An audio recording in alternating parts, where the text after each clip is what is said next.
नमस्कार नमस्कार। मैं राकेश चौहान स्वागत करता हूं आपका आपके अपने online platform the Bhim education पर। तो साथियों, पिछले कुछ समय से अपने भारतीय इतिहास का एक बड़ा ही शानदार स्वर्णिम पल कह सकता हूं, जिसके बारे में अपने चर्चा कर रहे थे साथियों। उस वंश का नाम है गुप्त वंश। गुप्त वंश किस स्थिति में भारतीय राजनीति पर आया था, उस समय कौन कौन से राजवंश राज कर रहे थे, उत्तर में कौन था, दक्षिण में कौन था, कौन सी एक विदेशी जाति थी जो इनको बार बार तंग कर रही थी, इसकी अपनों ने बड़ी चर्चा कर ली थी साथियों। आज अपने एक बड़े ही महत्वपूर्ण शासक चंद्रगुप्त द्वितीय, या मैं कहूं विक्रमादित्य बड़ा नाम है, ये समुद्रगुप्त का ही बेटा था। अपनों ने समुद्रगुप्त की चर्चा कर ली कि क्यों समुद्रगुप्त को भारत का नेपोलियन कहा जाता है, क्यों उसकी तुलना अशोक जैसे महान सम्राट से की जाती है। तो इसकी चर्चा अपनों ने पिछले क्लास में कर ली थी। आज उसी कड़ी को आगे जोड़ते हुए अपनी चर्चा करने जा रही हैं चंद्रगुप्त की। देखिए दोस्तों, समुद्रगुप्त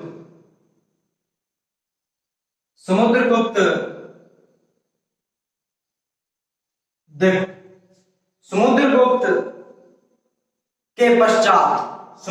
के पश्चात जो अगला शासक बनता है वो चंद्रगुप्त है, चंद्रगुप्त द्वितीय, क्योंकि प्रथम आ चुका था, प्रथम इसका ही पिता था।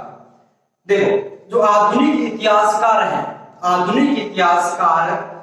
इस चीज को गलत मानते हैं। वो कहते हैं कि इन दोनों के बीच में एक राजा और आया था जिसका नाम है रामगुप्त, किंतु वह थोड़े से समय के लिए ही रहा था, इसलिए उसे इतिहास में जगह नहीं दी गई थी। परंतु जो आधुनिक इतिहासकर्ता है वो इस चीज को मानते हैं कि इनके बीच में एक शासक रामगुप्त नाम के छोटा शासक आया था, जो संभवतः इस चंद्रगुप्त का बड़ा भाई और इस समुद्रगुप्त का बड़ा पुत्र था। तो अपने इस रामगुप्त की भी चर्चा करने वाले हैं भी, ये कौन था, दुर्बल था, तो इसका शासनकाल कैसे रहा था और क्या रहा था। तो इसकी चर्चा करते हैं साथियों रामगुप्त की। देखो, पहले जो इतिहासकर्ता थे वो इस चीज को नहीं मानते थे, परंतु 1924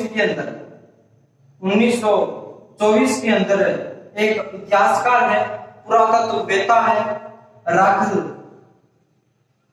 दास बनर्जी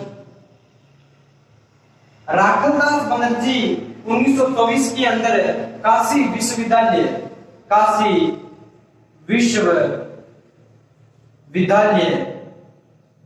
के अंदर इन्होंने इस बात की पुष्टि कर दी कि समुद्रगुप्त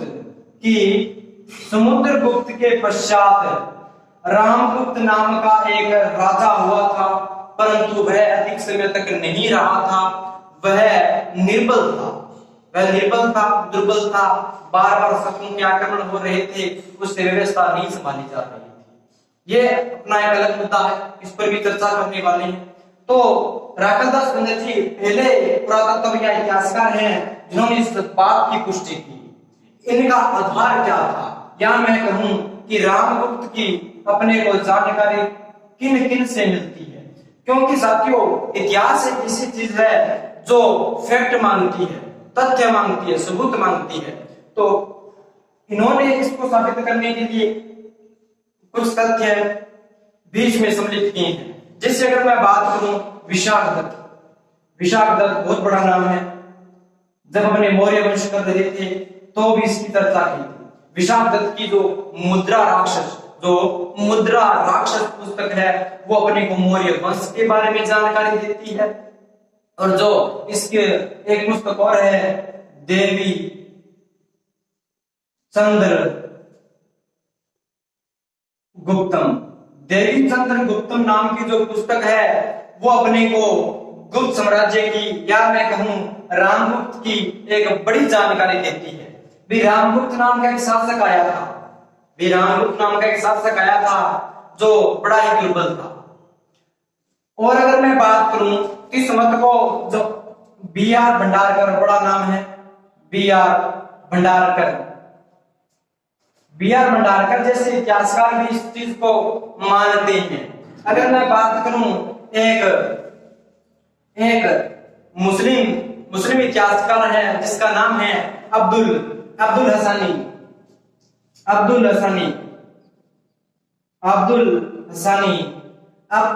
हसानी ने भी इस चीज को स्वीकार किया है कि समुद्रगुप्त के पश्चात एक रामगुप्त नाम का एक राजा आया था। देखो दोस्तों, अपनी बात कर रहे हैं रामगुप्त की। रामगुप्त की अपने को जानकारी क्या मिलती है, कौन इसके बारे में क्या कहता है, उस चीज की चर्चा कर रहे हैं। क्योंकि आधुनिक इतिहासकार इस चीज को स्वीकार कर चुके हैं कि इन दोनों के बीच में रामगुप्त नाम का एक छोटा दुर्बल शासक आया था। आधुनिक संदर्भ में बात करूं तो इससे क्वेश्चन भी बहुत शानदार पुटअप हो रहे हैं, तो इसको अपने नकार नहीं सकते, पढ़ना पड़ेगा साथियों, फैक्ट के साथ पढ़ेंगे। अब जो अब्दुल हसानी थे, इन्होंने एक पुस्तक लिखी थी मुल्फजात उल तवारीख।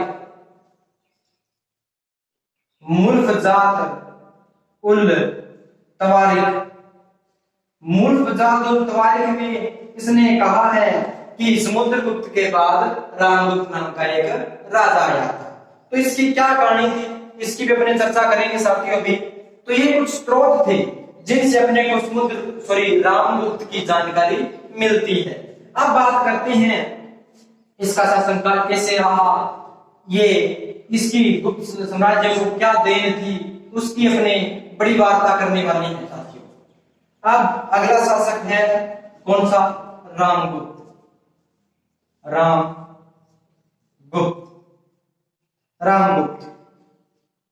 देखिए साथियों, बात करता हूं रामगुप्त की।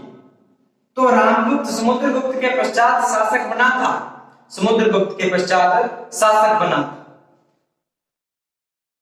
उस समय की भारत की राजनीतिक स्थिति वही थी। इधर एक शक जाति थी जो धीरे धीरे अपना प्रवेश भारत के अंदर कर रही थी, इधर वही वाकाटक राजवंश था। इधर ऊपर बात करूं, नाग जाति थी जो भी धीरे धीरे अपना उत्थान कर रही थी। उसमें वाकाटक राजवंश बड़ा ही महत्वपूर्ण था, इस क्षेत्र में शासन कर रहा था। तो इसके पास आर्थिक और सामरिक दृष्टि से भी ये क्षेत्र बड़ा ही महत्वपूर्ण था, क्योंकि यहाँ पर एक बंदरगाह है जिसका नाम था भड़ोच बंदरगाह है, इसी के अधीन आता था। अब बात करता हूं समुद्रगुप्त की। तो साथियों उल्लेख मिलता है कि रामगुप्त के समय शकों के बार बार आक्रमण हो रहे थे। एक युद्ध में ये रामगुप्त इन शकों से क्या गया, हार गया। हारने के पश्चात इसने एक संधि की, संधि या मित्रता की। देखिए दोस्तों, कोई भी संधि हो, कोई भी मित्रता हो, उसकी कुछ शर्तें होती है कि जो शासक हार जाता है उसको जीतने वाले शासक को कुछ ना कुछ देना ही पड़ता है। तो इसी के चलते शक और रामगुप्त के मध्य संधि हुई। इस संधि में कहा गया, रामगुप्त की एक पत्नी थी ध्रुवा देवी या ध्रुव स्वामिनी, एक ही बात है। ध्रुवा देवी नाम की एक इसकी पत्नी थी।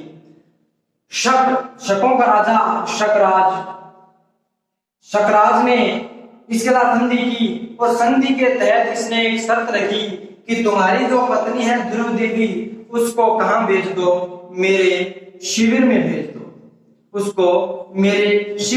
दो। रामगुप्त हारा हुआ था, तो इसको इस अपमानजनक या मैं कहूं अपमानजनक संधि को स्वीकार करना पड़ा, क्योंकि ये हार चुका था। तो इसने इस संधि को क्या कर दिया साहब, स्वीकार कर दिया कि कोई बात नहीं, मैं भेज दूंगा। परंतु रामगुप्त का एक छोटा भाई था, उसका नाम था चंद्रगुप्त। इसकी भी चर्चा करने वाले हैं, बहुत बड़ी चर्चा है। चंद्रगुप्त सेकंड, ये बड़ा ही स्वाभिमानी था। तो इसने कहा कि मैं इस दुर्गा देवी को शकराज के शिविर में नहीं जाने दूंगा। आप ऐसा करो कि इस दुर्गा देवी के वेश में, अर्थात इसके जो कपड़े वस्त्र आभूषण है, मेरे को पहना दो और मैं उसके शिविर में चला जाता हूं। तो आगे उल्लेख मिलता है कि चंद्रगुप्त इस दुर्गा देवी की जगह है शकराज के शिविर में चला जाता है। जाने के बाद शकराज अपनी मस्ती में ही वो शिविर में आता है।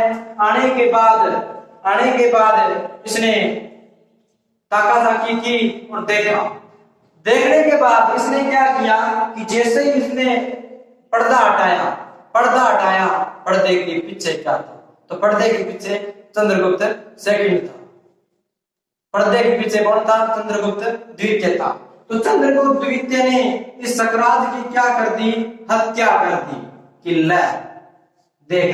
तो चंद्रगुप्त सेकंड ने इस शकराज की हत्या कर दी। हत्या करने के पश्चात चंद्रगुप्त द्वितीय की जो कीर्ति थी, यश था, वो पूरे के पूरे भारत में फैल गया। और आगे चलकर एक दिन मौका पाकर इसने इस रामगुप्त अपने बड़े भाई को भी क्या कर दिया? सल्टा दिया। ये तो राजा बनने की योग्य नहीं है। इसने उसको सल्टा दिया। उस दुर्गा देवी से क्या कर लिया साहब? विवाह कर लिया। दुर्गा देवी से क्या कर लिया? विवाह कर लिया। तो ये कहानी थी रामगुप्त की। रामगुप्त के समय शकों के आक्रमण हुए, अपमानजनक संधि हुई। संधि के तहत चंद्रगुप्त द्वितीय गया, उसको सल्टा दिया। आने के बाद इस रामगुप्त को भी सल्टा दिया। सल्टाने के बाद रामगुप्त की एक ही देन है, इसने तांबे के सिक्के जारी किए थे साहब। इसने तांबे के सिक्के जारी किए थे। तो ये छोटी सी बात थी किसके साथियों? रामगुप्त की। अब बड़ा नाम, बड़ी चर्चा करने वाले हैं चंद्रगुप्त द्वितीय की। ये भी अपने पिताश्री, या मैं कहूं समुद्रगुप्त की भांति, अपने पिताश्री समुद्रगुप्त की भांति बड़ा ही निडर और महान राजा था। बात कर रहे हैं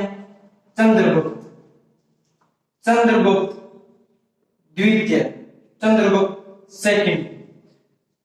सेकंड बड़ा ही महान राजा था। थोड़ी सी इसकी चर्चा, बैकग्राउंड की चर्चा कर लेती हैं अपने। इसके पिता कौन थे? तो पिता आपको पता है, इसके पिता का नाम समुद्रगुप्त था। इसकी माता का नाम राज महिषी दत्त था। इसने अपने बड़े भाई रामगुप्त की हत्या कर राजा बन गया। अब इसको महान क्यों कहा जाता है? देखो, कोई भी शासक हो, वो अपने साम्राज्य का विस्तार तो करता ही करता है। इसने अपने साम्राज्य का विस्तार भी किया, परंतु इसके काल में गुप्त साम्राज्य की सांस्कृतिक, विज्ञान, कला के क्षेत्र में जो अभूतपूर्व उन्नति हुई, इसलिए इसके काल को स्वर्ण काल कहा जाता है। स्वर्ण काल कहा जाता है गुप्तों का, और भारतीय इतिहास का भी स्वर्ण काल कहा जाता है, क्योंकि इसके जो शासन में भारत का सांस्कृतिक, कला, विज्ञान, साहित्य, इन क्षेत्रों में बहुत ज्यादा क्या हुई? उन्नति हुई। इसके दरबार में ऐसे व्यक्ति बैठते थे जो अपने आप में बड़े ही महान थे। उसकी भी चर्चा करेंगे अपने। तो चंद्रगुप्त सेकंड राजा बना। राजा बनने के पश्चात अनेक राजाओं की भांति इसने भी अपने साम्राज्य का विस्तार किया। थोड़ी चर्चा कर लेती हैं कि इसके बारे में अपने को जानकारी कहां से मिलती है। तो अपने पहले भी चर्चा कर चुके हैं। विशाख दत्त की पुस्तक है देवी चंद्रगुप्तम से चंद्रगुप्त द्वितीय के अपने को जानकारी प्राप्त होती है। अगर मैं बात करूं तो इसके भी कुछ महत्वपूर्ण शिलालेख हैं।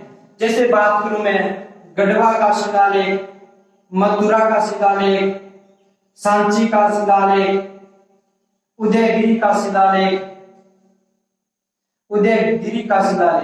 तो ये 3-4 शिलालेख हैं, इनसे भी अपने को चंद्रगुप्त द्वितीय की क्या मिलती है, जानकारी प्राप्त होती है। अब इसने भी अनेक राजाओं की भांति अनेक उपाधियां धारण की।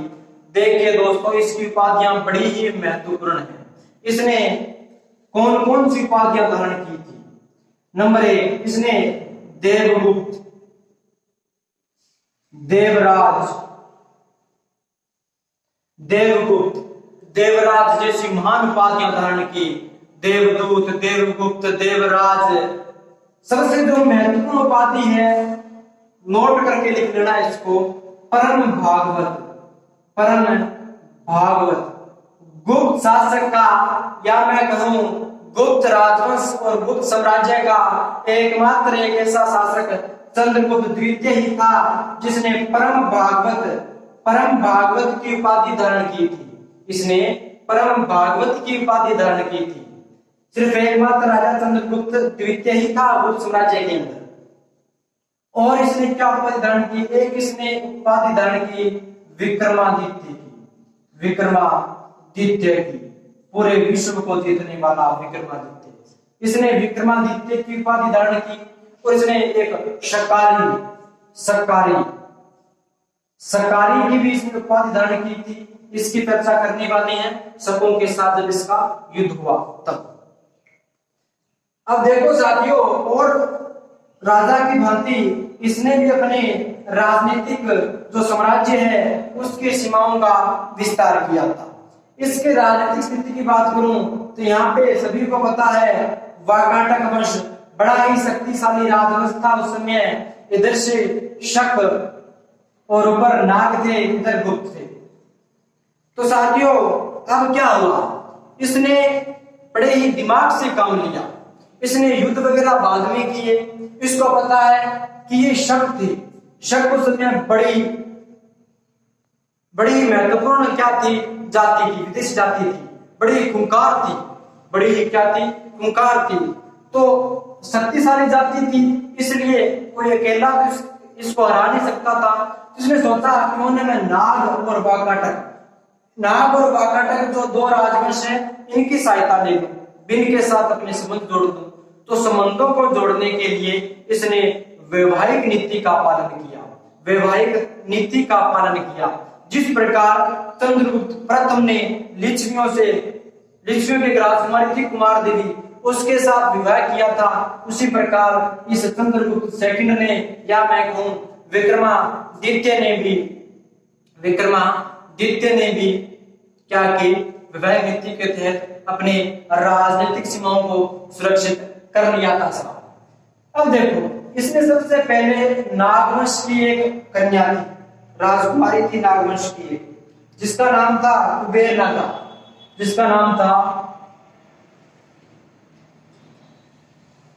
कुबेर नागा नाम की एक राजकन्या थी नागवंश की। इसके साथ इसने विवाह कर लिया और नागवंश को अपने अंडर में ले लिया। इसके पश्चात इस चंद्रगुप्त और कुबेर नागा के संयोग से एक संतान उत्पन्न हुई। उस संतान का नाम बड़ा ही महत्वपूर्ण है साहब। उस संतान का नाम बड़ा ही महत्वपूर्ण है। वो संतान का नाम है साहब प्रभावती गुप्ता। यह वही प्रभावती गुप्ता है जिसने पूना के अंदर एक ताम्र पत्र लेख लिखवाया था, जिससे अपने को गुप्त राजवंश की बड़ी महत्वपूर्ण जानकारियां प्राप्त होती है। तो प्रभावती गुप्ता उत्पन्न हो गई और इस प्रभावती गुप्ता का ये जो वाकाटक राजवंश था जिसके साथ इनकी बनती नहीं थी, तो इसने यहाँ का राजा था रुद्रसेन सेकंड से अपनी पुत्री प्रभावती का क्या कर दिया साहब? विवाह कर दिया। नागवंश के साथ विवाह संबंध स्थापित कर लिए, वाकाटक वंश के साथ विवाह संबंध स्थापित कर लिए। इधर दक्षिण में एक छोटा सा राजवंश और था, उसके साथ इसने क्या किया? अपने पुत्र कुमारगुप्त कुमारगुप्त का भी क्या कर दिया था साहब, विवाह कर दिया। तो इसने क्या किया भी आसपास के जितने भी राजवंश थे उनके साथ वैवाहिक समझौतों से अपने अधीन कर लिया, अपने अंडर में ले लिया और अपनी राजनीतिक सीमाओं को क्या कर लिया, सुरक्षित कर लिया, सेफ कर लिया। अब बारी आई शकों की। तो इसने नाग और इस वाकाटक वंश की सहायता से इन शकों पर आक्रमण किया और शकों को यहाँ से भगा दिया, हरा दिया। उन शकों को हराने के बाद इसने एक उपाधि धारण की। उस उपाधि का नाम है साथियों शक्कारी। शक्कारी अर्थात शकों को हराने वाला शक्कारी, शकों को हराने वाला शक्कारी। तो ये इसके कुछ बातें थी कि इसने किस प्रकार अपनी राजनीतिक सीमाओं को सुरक्षित किया, किस प्रकार वाकाटक वंश से इसने वैवाहिक समझौतों के साथ अपना स्वराज्य का विस्तार किया, कुबेर नागा से विवाह किया। आगे एक बड़ा नाम चीनी यात्री, जिस प्रकार मौर्य वंश के अंदर मेगास्थनीज, एरियन, स्टुर्बो, एपियंस अपना बड़ा नाम, बड़ा महत्व रखते हैं, उसी प्रकार चंद्रगुप्त द्वितीय या मैं कहूं विक्रमादित्य के समय एक चीनी यात्री जिसका नाम है दोस्तों फैयान, एक चीनी यात्री था फैयान भारत की यात्रा करता है। किस उद्देश्य से यात्रा करता है? जितने भी चीनी विद्वान भारत के अंदर आए थे उनका उद्देश्य एक ही था, वो भारत का भ्रमण करके जो बौद्ध धर्म था, क्योंकि बौद्ध धर्म को जानने के लिए ये बड़े ही उत्सुक थे। इसने भारतीय जो साम्राज्य थे, भारतीय स्थिति थी, उन पर दौरा किया। उन दौरों के माध्यम से उन्होंने इसकी जानकारी प्राप्त की। तो ये कब से कब तक आया था?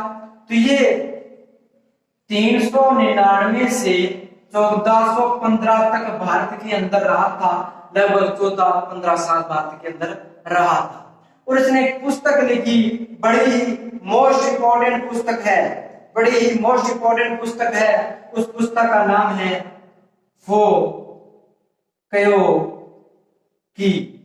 फोक्योकी नामक एक पुस्तक लिखी थी साहब। कंफ्यूज नहीं होना, अपने आगे बढ़ेंगे। हवेन च्वांग भी बोला जाता है। हवेन च्वांग ने सीयू की लिखी थी, सीयू की नामक पुस्तक लिखी थी। ऐसे याद रख लेना, ऐसे हवेन च्वांग, ऐसे हर्षवर्धन। ये आगे हर्षवर्धन के समय बात आया था, जबकि फैयान था वो सर्वप्रथम आने वाला यात्री था। किसके शासनकाल में आया? चंद्रगुप्त द्वितीय के शासनकाल में भारत आया था। इसने किसी एक राजा का नाम नहीं लिया। ये राजा वगैरह का नाम नहीं लिखते थे, परंतु उस समय की राजनीतिक, धार्मिक, आर्थिक स्थिति क्या थी उसका विवरण अपनी ग्रंथों, अपनी पुस्तकों में कर देते थे। अब आगे बात करते हैं थोड़ी सी। मैंने कहा था किसके शासनकाल के अंदर, कि चंद्रगुप्त द्वितीय के शासनकाल के अंदर कला, संस्कृति, विज्ञान, साहित्य की अभूतपूर्व प्रगति हुई थी। इसका क्या कारण था? तो साथियों, चंद्रगुप्त द्वितीय के राज दरबार के अंदर 9 लोग रहते थे, 9 बड़े विद्वान रहते थे। जिस प्रकार अपने आगे अकबर पढ़ेंगे, अकबर के 9 रत्न बड़े ही चर्चा में थे। अबुल फजल, फैजी, हमीम हुमाम, तानसेन, टोडरमल, बिरबल, मुल्ला दो प्याजा, अब्दुल रहीम खान खाना, मिर्जा राजा मान सिंह। इस प्रकार जो 9 लोग थे उनकी बड़ी चर्चा है। उसी प्रकार इनके दरबार में भी 9 लोग अर्थात नवरत्न रहते थे। ये कौन थे? बड़ा प्रश्न है। कौन थे? इनकी चर्चा करते हैं। नंबर 1 कालिदास। बहुत बड़ा नाम है। कालिदास को कौन नहीं जानता? शकुंतलम जैसे महान महान नाटक, महान महान पुस्तकें लिखी थी। कालिदास धनवंतरी नंबर 3, घट परकर नंबर 3, घट परकर number 4, Vararuchi number 5, Varaha Mihir number 6, Vararuchi Varaha Mihir. और नंबर 6 की अगर बात करूं, वेताल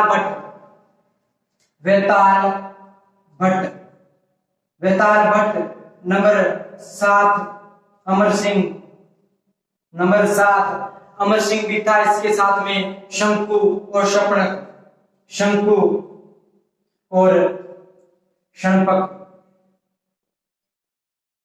ये 9 लोग थे जो इसके दरबार में रहते थे। इनको नवरत्न कहा जाता था। इनके नाम याद कर लेना, कालिदास, धनवंतरी, घटबरकर, वररुचि, वराह मिहिर, वेताल भट्ट, अमर सिंह, शंकु और शपणक। ये 9 लोग बड़े ही महत्वपूर्ण हैं। इनसे घुमा फिरा के एक आध प्रश्न पक्का आ जाता है। इनके साहित्य की जब अपने गुप्तकालीन साहित्य है, गुप्तकालीन प्रशासन की बात करेंगे, तब इनकी लिखी हुई पुस्तकें भी बहुत महत्वपूर्ण है, उनकी भी अपनी चर्चा करेंगे साथियों। तो ये अपना चंद्रगुप्त द्वितीय था। महान क्यों कहा जाता है साथियों? तो इसकी अपनों ने एक बड़ी विस्तार से चर्चा कर ली। इनकी उपाधियां बड़ी ही महत्वपूर्ण है, वो ध्यान रख लेना साथियों। और इससे पहले शासक रामगुप्त आया था, उसकी चर्चा कर ली कि रामगुप्त कौन था, किसने इसका उल्लेख किया, है ना, उसकी बड़ी चर्चा कर ली। तो गुप्त साम्राज्य के महत्वपूर्ण शासकों का उन्होंने अध्ययन कर लिया।